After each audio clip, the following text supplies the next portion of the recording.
आदित्यनाथ जी, आप ये कहा करते थे कि नर सेवा नारायण सेवा है। अगर मोदी जी की रैली हो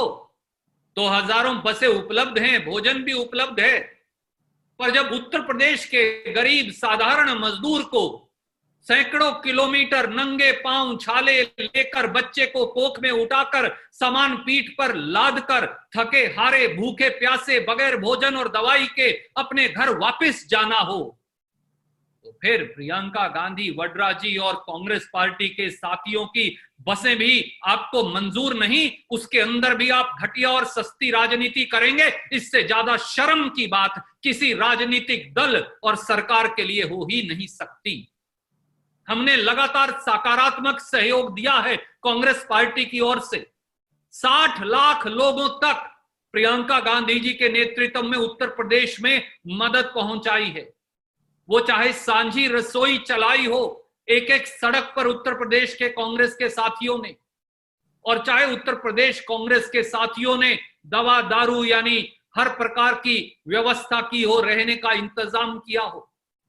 व्हाट्सएप ग्रुप के माध्यम से सारा इंतजाम देखा हो,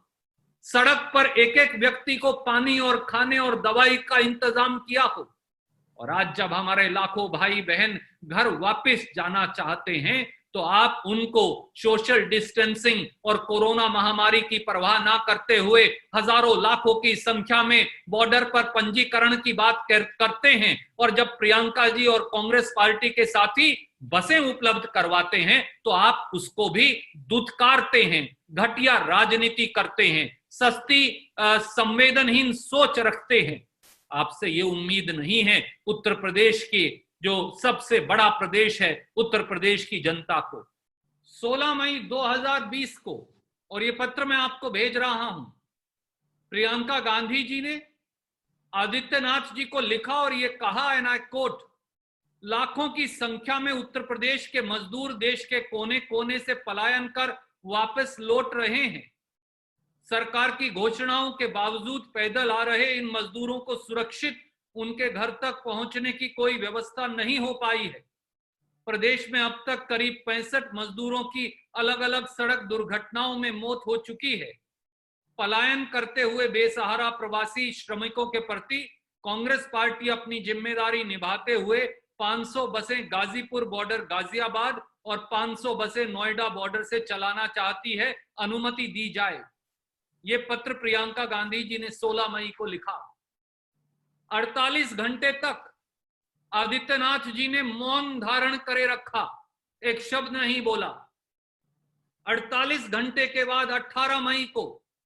एक पत्र लिख दिया उनके एक सचिव ने, अपर मुख्य सचिव ने, और कहा कि मजदूरों के संदर्भ में हम आपके प्रस्ताव को स्वीकार करते हैं, आप ड्राइवरों की लिस्ट, उनके फोन नंबर और ड्राइविंग लाइसेंस दीजिए। प्रियंका जी ने और कांग्रेस पार्टी ने आगे बढ़कर इसका स्वागत किया, और 18 मई उसी दिन घंटों के अंदर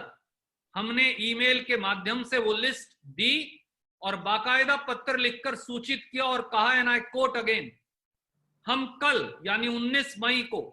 बसों को दोबारा बॉर्डर पर चलने को तैयार कर देंगे।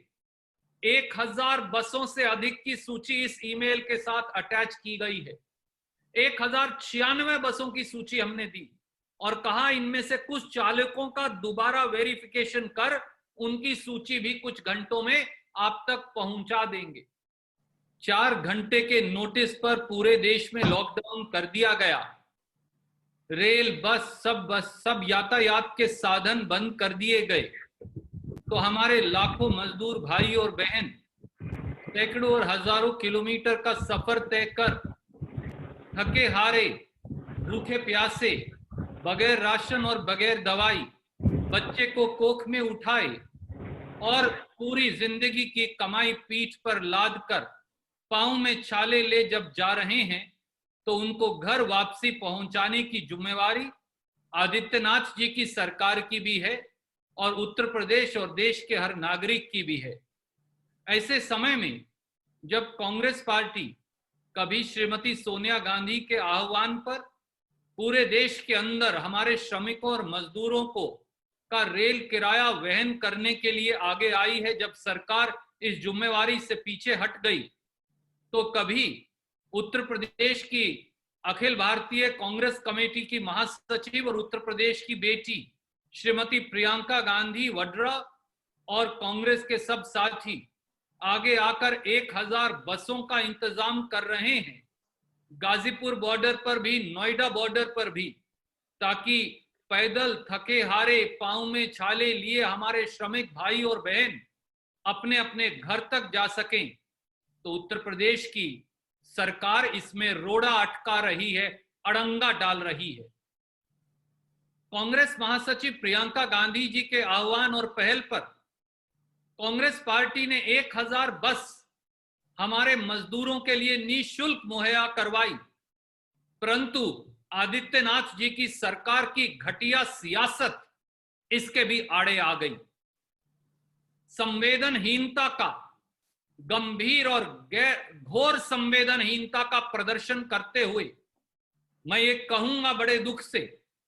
घोर निर्दयता का प्रदर्शन करते हुए